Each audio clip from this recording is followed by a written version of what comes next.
Alright, hello everyone. This video isn't going to have a main topic or point. I think the closest thing to that will be me rambling on about how much I hate my life. I mean, the title and thumbnail are pretty provocative, so I might as well say and show the most heinous shit for attention. I've been a bit discouraged recently because I don't see that much point in making commentary that is heavily structured or trying to make an argument on something. Because I try to put a lot of effort into planning or drafting for a video, and then I end up not really saying anything insightful or original on a topic. And I hate to be a perfectionist about this, but it really shouldn't even be that hard because doing YouTube commentary is one of the lowest quality things you can be making on this website. I mean, anyone can do it because we all have unique experiences. You would just need to put in minimal time and effort to actually post something. And I wish I could talk about stuff going on in my life, but when I say nothing is happening, I mean that literally. Because when you're in school or work, you might have the same routine day to day, but at least you're doing something you can talk about.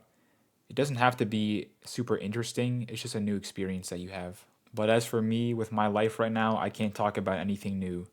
All I could really go on about is the type of media I've been consuming, as the majority of my activities consist of doom scrolling, reading, watching TV, and playing video games.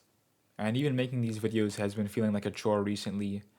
I know it's shallow to be driven by metrics and the performance of my channel, but I can't help but feel disappointed.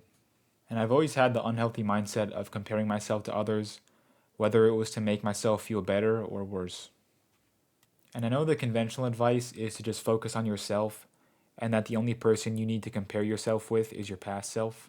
But personally, that's kind of hard for me to apply because I've grown so little as a person since I was in high school, I can't say I've changed that much. I think if I were to have a conversation with myself from 5 years ago, I don't think I'd be able to teach him anything new or tell him about all the wonderful experiences I've had. Because I've really stuck to the same hobbies. I haven't met any new people that have stayed in my life. And being back at home after going back and forth from college over the past few years feels like I've come full circle in this point of my life where I feel like I haven't accomplished anything worthwhile. I think according to conventional milestones, I was supposed to move out of my parents' house, work some office job, and maybe finally give dating a chance. And it hurts to think about the life I could have had if it weren't for my self sabotaging behavior I've maintained since my childhood. But I can't really even fault myself or get too angry with how I lived my life, because if I were to start to get accusatory about why I never try to leave my comfort zone, I would give you the exact same excuse I've had, which is just why bother with that when I can maintain this sense of familiarity and comfort. And things only become harder to start the older you get. And I've tried lowering my expectations throughout the years, but that never really gave me the push to finally start on the important milestones in my life. And it honestly makes me sad to even start thinking about my long term goals because I don't see myself following through with anything, as it's too easy for me to just get discouraged and give up. I can remember as early as when I was in elementary school, I never really tried new things or spoke up about any of my opinions, and every friend I had was because they were the ones to approach me first. Though in that respect, I am pretty lucky because I wasn't friendless and miserable my entire childhood and teenage years. But I've always been a very cowardly and prideful person. Like, for example, I never thought it was possible to get into a relationship or get a professional job, so I never bothered trying. I just made my mind up that I couldn't do it, and that was the end of the conversation. And I constantly worry about what other people think about me, when in reality, I know they don't care. And even though I know that's true, I can't fully internalize that. Otherwise, I would have actually tried to improve my life. I'm not completely devoid of experience. I do know what it's like to fail. I just haven't done it enough to the point where I've gotten used to the feeling. So every time it's happened, it has just made me more avoidant of trying new things. And I still do hate myself, but what I feel most now is apathy. Like, I don't care if I have time or not to fix my life, I don't have the desire to do so. And I realize I'm the only one that can be accountable for my success, now more than ever since I'm out of the structure of college to help guide me towards my goals. And my parents are always asking me, well, have you thought about your next steps? And I just lie to them. I say some half hearted bullshit about applying to jobs or looking at certifications to start.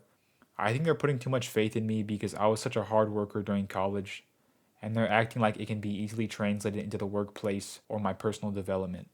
But to go back to the point of comparison, I think everyone feels that to an extent, and it's probably why you clicked on this video to find comfort in someone else's misery.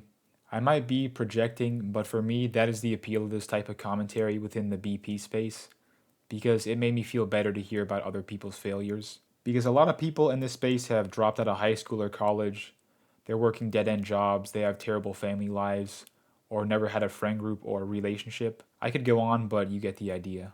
And it feels very transactional and selfish when I phrase it like that, but that's because it really is. I mean, I wouldn't go so far that it gives me dopamine to watch people suffer on the internet. I'm just someone who's terribly insecure, and the most consistent way I can alleviate that is through comparison. Plus, I think it is harder to sympathize or relate to people over the internet compared to when people are talking about their problems in real life, because the initial dialogue is one sided when you're watching a video. Also, given the overwhelming amount of content on the internet, the stuff that garners the most attention will be overly dramatic or emotionally charged. On top of that, I feel like people are just inclined to attach a label or identity to your situation because that's the way stuff is formatted and encouraged on the internet. It's not exactly shocking news that people are less empathetic through a screen, but I don't have anyone to talk about personal stuff, so going on the internet is my next best option. Though, to add another layer of artificiality onto this process, I'm hearing about it through the internet, so the people on there could be fabricating everything or playing a character for all I know. But my view of commentary videos is that the exact details don't really matter as much as long as I can feel informed or get some validation out of the experience. And to address if I have any moral qualms with creating this type of content, I realize I'm not helping anyone with this type of video, and it was really just made to justify some vague illusion of self importance I have. But I don't really feel too guilty about adding to the mountain of trash that is the Doomer slash BP commentary space. This kind of stuff is so niche that the only way this will reach an audience is through sheer luck through the YouTube algorithm. And I'm gonna sound a bit pretentious, but I do feel like I have the potential to make something better than this stuff. But I'm fully aware of the futility that comes with trying to chase views and success on this platform. So I might as well keep pumping out this slop because I'm not really rewarded for putting effort for making some of the higher quality stuff. I genuinely think that the main reason I'm making this video or any of my content is I have nothing better to do. Not that I couldn't be working toward a greater goal, but in my immediate life, I don't have many options. Though I do deserve that for all the self sabotage I've done these past few months. Looking at my situation objectively, I wouldn't say I've ruined my life. I've never taken a risk so big that it could come to that anyway. But with my current mental state, I can't see things getting better, though I suppose they can't get worse either.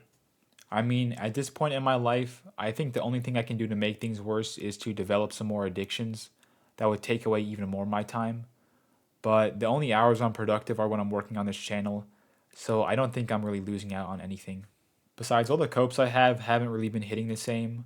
I'll consider trying some new video games. Maybe I'll buy something over the Steam Winter Sale, but I can barely bring myself to play stuff that isn't for channel footage. Like earlier, I was trying to record some stuff with a different game, but it didn't look that engaging or fun, and OBS was being a bitch, so all you're getting is Binding of Isaac, sorry. I just don't know anymore, man. I think I should just travel to the mountains and become a hermit, because the internet is chipping away at my will to live. Yeah, this might be it for this video. This one was a struggle.